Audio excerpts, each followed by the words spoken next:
Making your own herbal infusions is a lot easier than you think.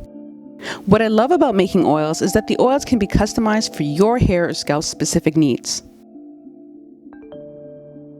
First, you need to determine which issues you plan on addressing with your oil. In doing so, you can better determine which herbs will be most beneficial. These lists are not exhaustive, but they give you a great place to start. Be sure to do your research before undertaking use of any new regimen, especially if you have an underlying health condition. Not every natural treatment is meant to be used by everyone.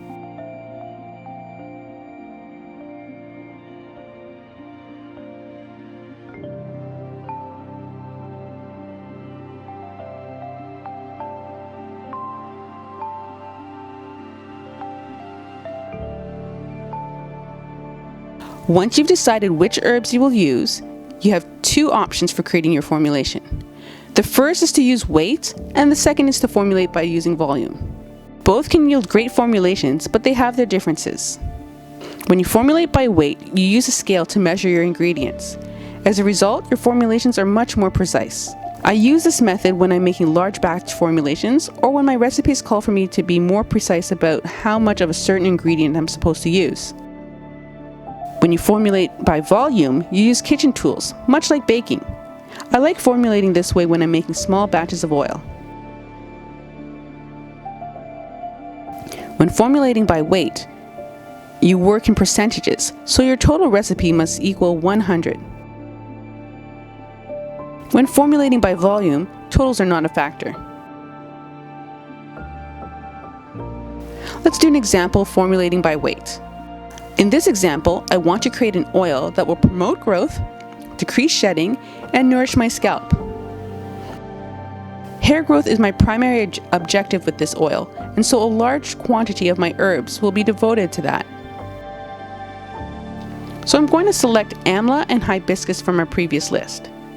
But to balance the growth, I want to reduce my hair shedding, so I will add fenugreek seeds since it's one of my favorite herbs. I don't really have any scalp issues, but it doesn't hurt to add something that will ensure that it stays that way.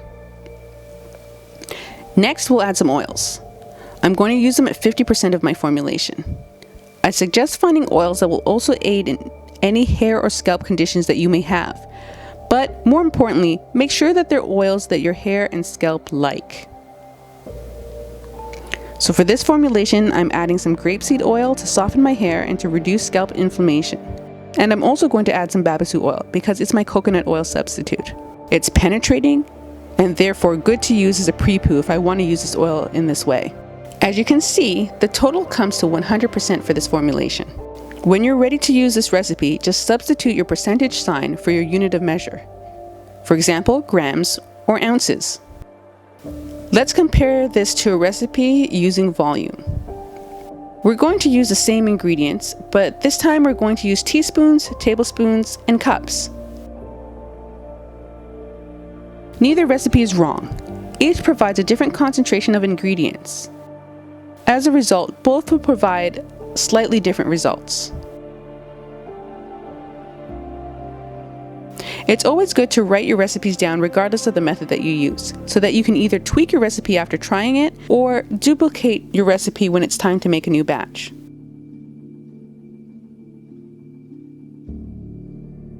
Since I'm making a small batch of oil, I'm going to use volume to formulate my recipe. In this example, I've selected a different set of ingredients that are good for hair growth, nourishing your scalp, and for reducing shedding. First, I'm going to add calendula. Calendula is one of my favorite flowers to add to my infusions. I include it for scalp hydration and for its healing abilities. Next, I'm using hibiscus flowers. It's believed to promote hair growth and is great for balancing the pH of your scalp.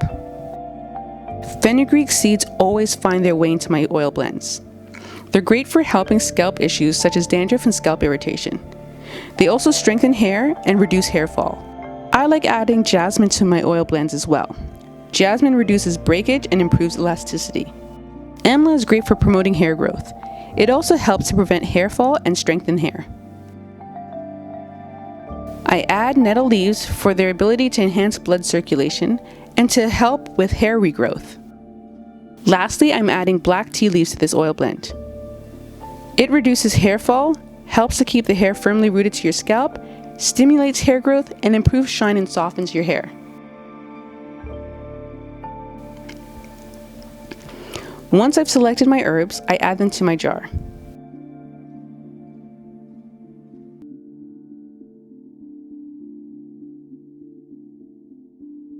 Next, I select the oil or oils that I feel would be beneficial to my hair, and I fill the jar to the top. I leave my oils to infuse in a dark cupboard for at least 6 weeks. Be sure to shake the jar every couple of weeks to mix up all of that Ayurvedic goodness. Be sure to strain with a cheese or muslin cloth before using your oil.